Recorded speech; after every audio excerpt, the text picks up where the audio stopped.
Facilities that make this program possible are provided by the City of Highland Park. Programs are produced independently by members of the community. The City of Highland Park is not affiliated with the following program or the producers of public access programming and is not responsible for the content. The following program does not reflect the opinions of the City of Highland Park.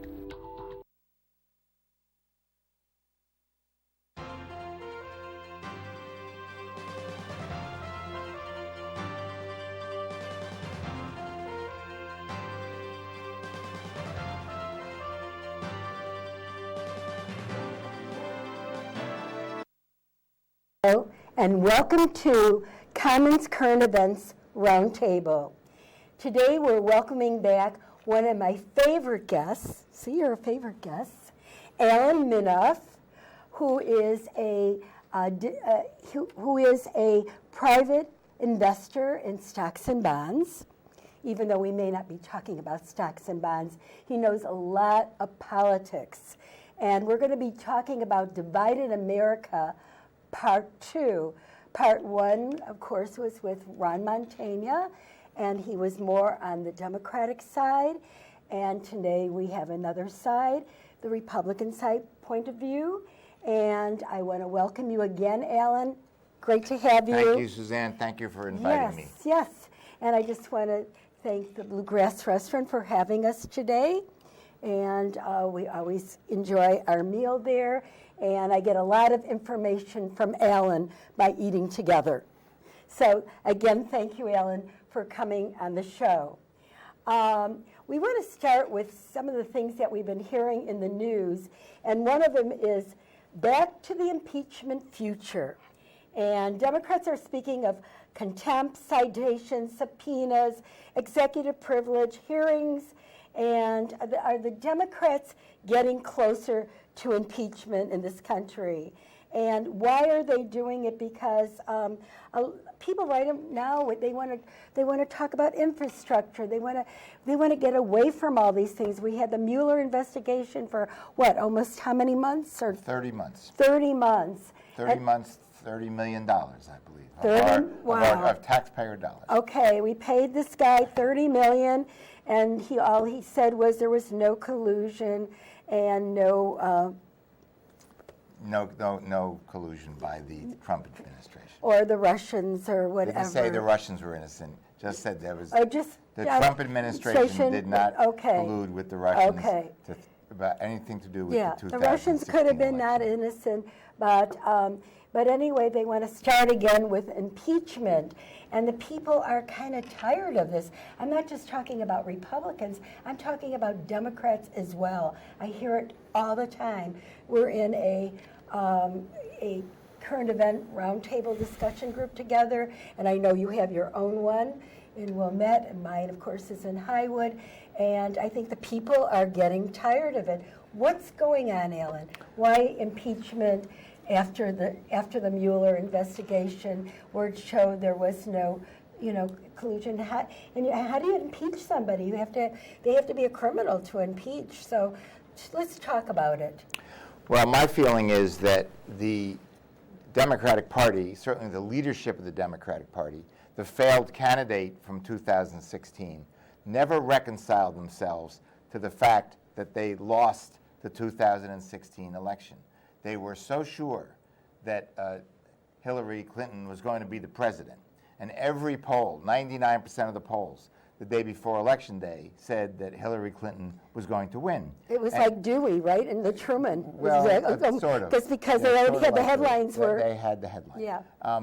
And she won the popular vote, but that's not how we select the president. We select the president according to the Electoral College as provided for by the Constitution, and President Donald Trump won the presidency. And I don't think psychologically that the Democratic Party has reconciled themselves to that fact.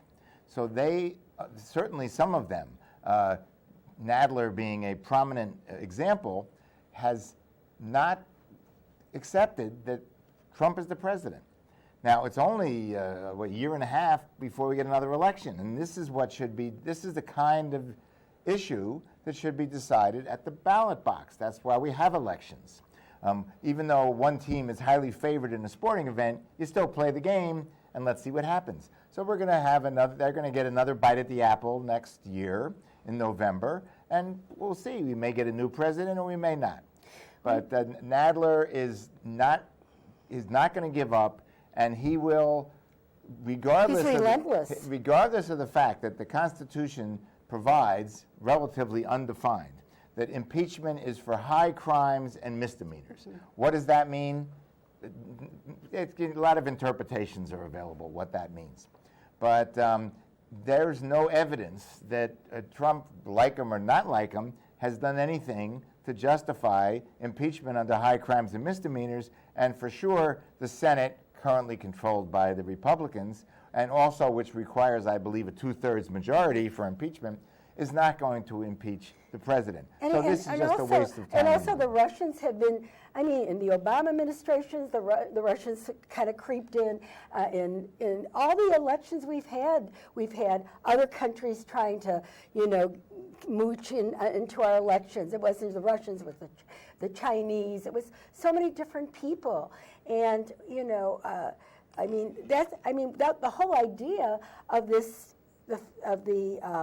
it started with the FISA warrant, and it was all supposedly about Russia, and nothing was ever found about Russia at this point. What was the FISA, in fact, it was all about Christopher Steele putting together this FISA warrant. Maybe you could tell the viewers a little bit, what is the FISA warrant, who paid for it, what it was about, and how we got into the situation with Mueller in the first place. Well, the Russians did buy a few Facebook ads, but there's millions and millions of Facebook ads. They bought a few Facebook ads. There's no evidence that a single vote in the United States was changed as a result of Russian influence. The FISA court was set up to provide for an intelligence investigation if sufficient evidence could be produced that an intelligence investigation was called for. Well, the evidence was never produced, but nevertheless, the investigation was called for, funded by, incidentally, the Hillary Clinton campaign under the Obama administration, to produce the dossier produced by Christopher Steele, working for Fusion GPS, with information, alleged acts which were completely made up. There's no evidence that any of this ever happened. And it's notorious because some of them are, really awful things that then private citizen Trump was alleged to have done while in Moscow. Well, why didn't, when Mueller was investigating this whole thing, why didn't he look at the source of the investigation, which you're talking about with the warrant and the Christopher Steele and all the people that you talked about? Why wasn't he investigating? I mean, if he's going to be investigating President Donald Trump for collusion with the Russians, how come he didn't, in his mind, hey, where did all this info come from in the first place? His charter was very narrow. It did not include investigating the dossier, so he didn't investigate it. But there were so many things about the dossier that came out during his investigation. You would think he would be curious about it. Well, we used to have special prosecutors under a now expired statute, and a lot of mischief resulted as the result of having special prosecutors with a broad mandate. So they could go and investigate all kinds of things different from what they had originally been charged with investigating. That's what he did. Well, that was not seen as a appropriate use of political power, of the governmental investigation power, so that statute expired. And he had a very narrow mandate. He was not asked to investigate the FISA warrant, so he didn't do that. Yeah, but he was not asked to investigate with the other three people that that now they're in jail. That was Manafort and Cohen, right. and what was his name? He was the admiral. I mean, the general. The Irish gentleman. Yes. Yes, former general. Well, as it turns out, while they did plead guilty, I think they all pled guilty. I'm not sure of that, but I know Manafort did. He went and he got sentenced to jail.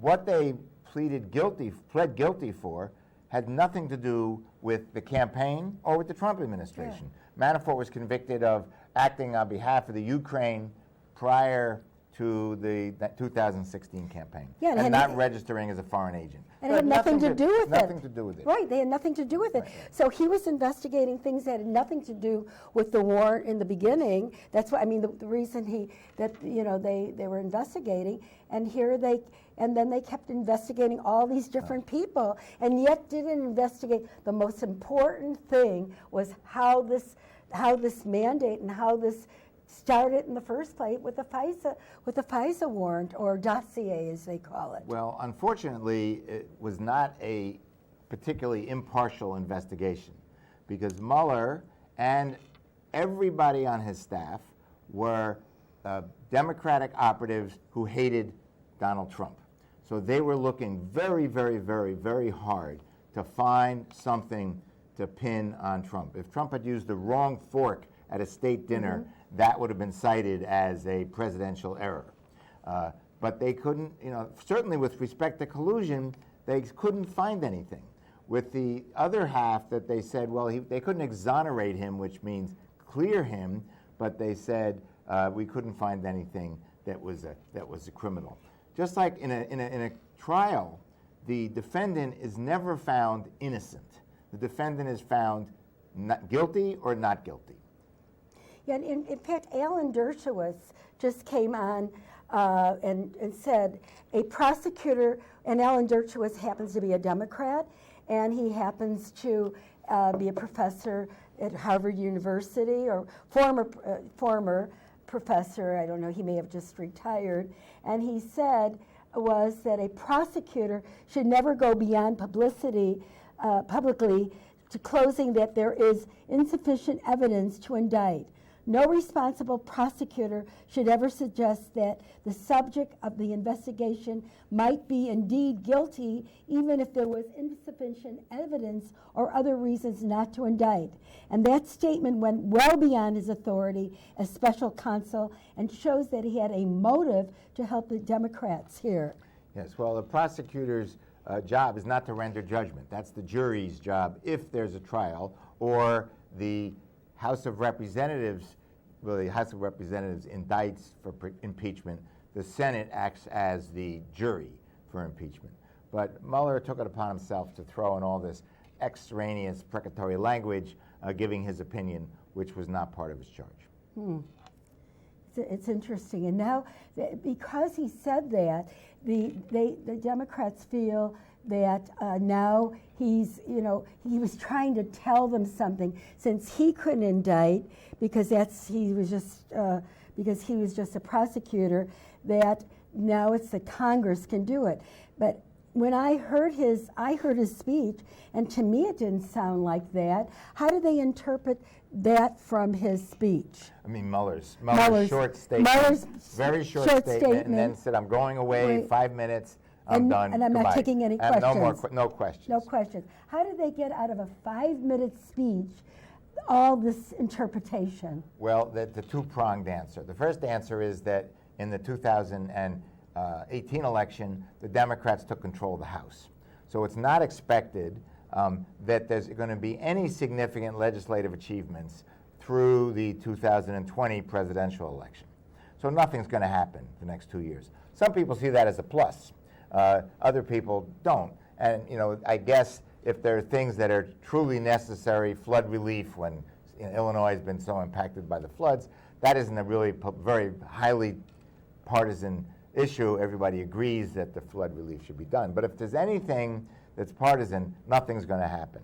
And second of all, with their control of the House, they have a bully pulpit that they can bring this endless stream of investigations to delegitimize the Trump presidency, with the likelihood, nothing is inevitable, but the likelihood he will be the Republican candidate in 2020, while the Democrats at the present time have 24 contenders. So it's kind of the flip of 2016, which was the opposite. But to the extent that Trump's presidency is delegitimized, it makes him more vulnerable next year in the presidential election.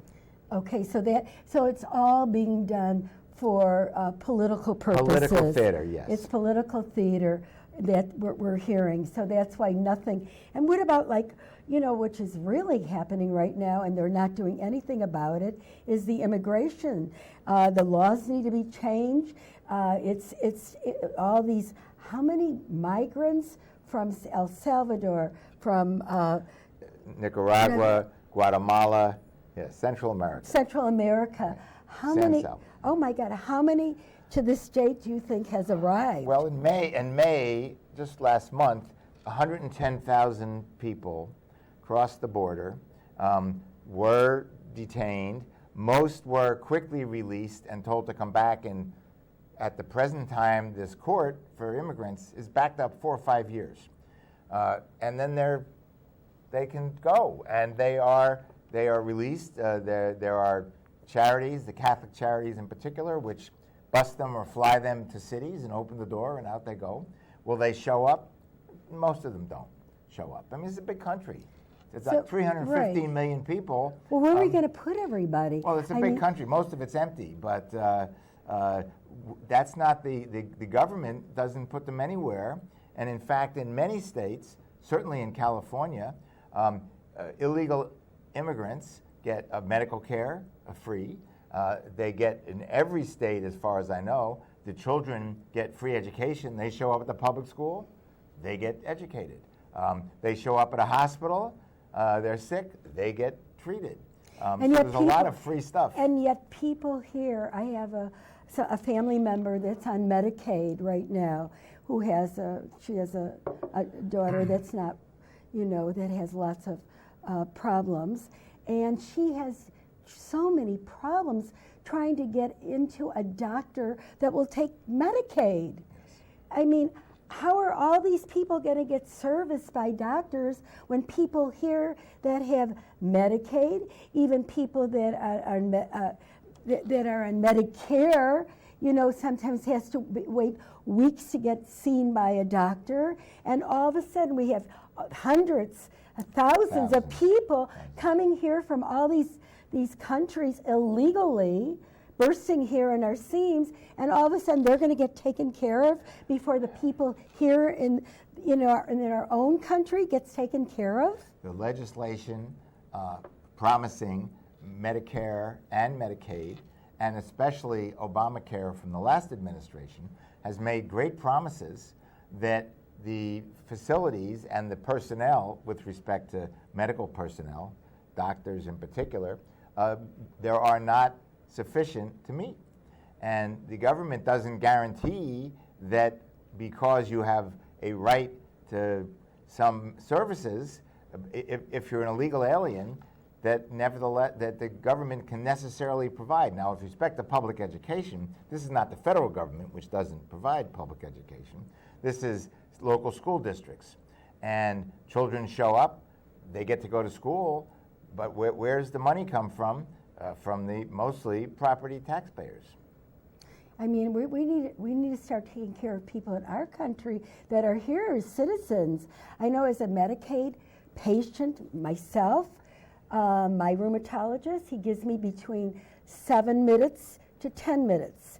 And one day he gave me 7-minute care, started walking out the door, and I said to the doctor, "Did you forget something?" And he said, "What did I forget?" I said, "You forgot to examine me." I mean, this is the type of care that we're getting in the United States. What are they going to be doing with all these people that are coming in from the southern border, flocking here? If I'm getting 7 minutes of care, what are they going to get? Well, in northern Illinois, which is where we happen to be, there are a relatively much smaller number of illegal immigrants for sure, but immigrants in general. You go down into Arizona, Southern California, South Texas, much larger percentages, much larger numbers of immigrants, both legal and illegal, are likely to show up at the local emergency room. And I don't know how they're triaged and who gets taken care of first. Usually the sickest people get taken care of first. And they don't ask you for your immigration status. You're there. They take care of you. Interesting. So I don't know how they're going to be doing all this. You know, we're talking about Mexico, How do you feel when Donald Trump, our president, he put tariffs, 5% tariffs on Mexico until they take care of the situation at the border, and now they said they will, and I think the tariffs are now suspended. How do you feel that worked out? Well, the tariffs never went into effect. Okay. He made a threat or a promise, take it either way, that yesterday he was going to institute 5% tariffs, starting at 5% and increasing 5% every month to 25% on trade between the United States and Mexico, which is a huge trading partner, and there's many, many, many firms that have plants on the border on the Mexican side where manufactured products are made, and a lot of that stuff goes back and forth across the border. Anyway, just before, when he made that threat, this was posited as a terrible thing to do, was going to be a disaster. It was going to interfere with the automobile manufacturers, a lot of which go back and forth across the border. Well, the day before, on Friday, a couple days before, Mexico sent a negotiating team up to Washington, and on Friday, basically, they agreed to do everything that the president asked them to do. Much better controls on their southern border, 1,000 miles from the United States. Much better controls on people going through Mexico. I mean, you see all the pictures of people on the trains and on top of the trains. Right. So the Mexican government has a lot of influence on what happens there. And you think they're going to send some of these people back? What are they going to do with all the people in there? Well, to the extent that Mexico reinforces its southern border, they sent 6,000 National Guard. They set up a National Guard, which they didn't have. And the president of Mexico sends 6,000 National Guard troops down to the southern border to prevent the problem in the first place. Because the people in Central America, a lot of them would like to live in the United States. Many, many, many people in the world would like to live in the United States. I'm prejudiced. I think this is the greatest country in the world. Yeah, but we can't accommodate. But look at all the people, Alan, look at all the people that are waiting to come in legally for years. Right. I mean, it's like going to see a movie that you've been wanting to see, and you're standing in line trying to get a ticket, and then people start cutting in right before you, and they get the ticket, and by the time you get to the box office, it's sold out. Many abuses. One is people jumping the line. Secondly, it turns out that rent-a-kid is in effect, that many people will rent out a child, so you get special treatment if you have a family with children. But it turns out, with quick and inexpensive DNA tests, many of the families arriving on the border, well, the child really isn't the child of the parents who present themselves as the parent. So that's immediately they get deported because they didn't qualify as a family. When they get deported, where do they send them? Where do we send the United States? Yeah, or Mexico. Well, Mexico agreed to take people back, and Mexico will, I don't know what Mexico is going to do, but I assume because 110,000 a month, that's 1.3 million people a year. That's not for a small tent camp on the other side of the border. Yeah, send them back to whatever country they came from. Because there are a lot of Mexican people, a lot of towns in Mexico where people are, they're begging on the streets, they're hungry, they don't have jobs. I mean, we go to Puerto Vallarta, and there's so much building going on. So people are employed, and I don't see as many people on the streets begging. In fact, every year that I go down there, there's less and less begging because there's so much construction going on, and people are getting jobs all over the place. It's just booming, Puerto Vallarta, Mexico, and in that area. But there's other places in Mexico where people are very hungry. So what are they going to do with all these people crossing the border? They have trouble feeding their own people in many places. Well, that's the function of the Mexican National Guard on their southern border to prevent the problem in the first place. Also, international law, to the extent there is an international law, provides that somebody claiming asylum has to do it in the first safe country they get to. And the first safe country people from Central America get to is Mexico. Yeah. So it's really Mexico's problem not the United States. Yeah, so they have to figure out what they're going to do with these people. And I mean, I always felt that maybe we could go into the United Nations. They should go into these countries and help the people out before they come out. Just help the situation in those countries so people don't try to burst out in the seams and, I mean, because look what's happening to so many families and children. And I mean, along the way, children are getting raped, children are getting abused, women are getting abused, women are getting raped. I mean, all these horrible things when people start going into, walking all these distances, all these horrible things are happening to people. Well, it's clearly a situation. I mean, they're getting out of the country, excuse me, Ellen, they're getting out of the country because this is happening at home, but it's also happening when they start to leave their country on the roads and everything is just as bad. Well, just recently, the United States decided that gang violence in the country you came from and a poor economic situation in the country you came from does not constitute a well-founded fear of persecution. We have gang violence right here in Chicago, in parts of Chicago and Illinois. So the United States has this problem as well. I don't know how much success you'd have as a refugee from the United States going somewhere else where you might like to live. Yeah, like people in, and say, saying, the there's west gang side of violence Chicago. in America. Yeah. I want to be a refugee here in Switzerland Yes. because the scenery is beautiful. I think you'd be on the next plane back. Yeah, the other countries don't do that. No. I mean, people from the west side and south side of Chicago, where there is so much gun violence, they could claim that too. Even though the vast majority of people on the west side and south side are innocent of doing anything, they don't do anything wrong. They're just trying to live their lives peacefully and stay out of the crossfire. Well, Alan, this is really interesting because we had the Democratic point of view last week, and we're going to be hearing today is the Republican point of view, and it's really, everything is. I think people kind of want the same thing, and yet nothing is being done, and that's in this country. And I think this is what I'm hearing on both sides. Why? I guess everybody's so interested in getting a new president and indicting this one that they're not really concerned about what's going on, other than.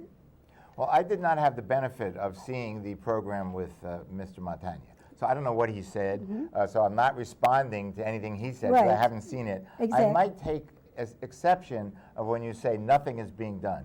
In fact, the United States is spending an enormous amount of money in the discretionary budget on Medicare, Medicaid, and Social Security, which are the vast majority of the discretionary budget, which are programs designed to take care of the elderly, over 67 now, and people with medical issues. So there's a huge amount of money being spent by a country which is already deep in debt, $20 trillion, something like that. And so a lot of things are being done. Enormous amounts of money are being spent. I was probably talking about Congress. Oh, well, I was talking about Congress. All that money is being spent under legislation that was passed by Congress. So Congress is the one that set up the system. Yeah, but it doesn't seem like Congress is doing very much these days. Well, with the divided House and Senate under different political parties, nothing is going to happen until the presidential election. So do you see, what if we get the same president after in 2020? Are they going to still respond the same way they're doing now? I think it depends on what happens in the congressional elections. Will the Senate remain in Republican hands? Will the House remain in Democratic hands? So there's several different possibilities. If both the House and the Senate move to Democratic hands, but they don't have veto-proof majorities, which is almost certain, we might 4 more years of gridlock. Well, again, some people might see that as a good thing, no bad legislation. Other people might see all these problems remain unsolved. What do you think? We have just a minute more, and I guess I have to wrap up the show. And I want to invite you back to another session as the time gets a little bit closer to 2020. And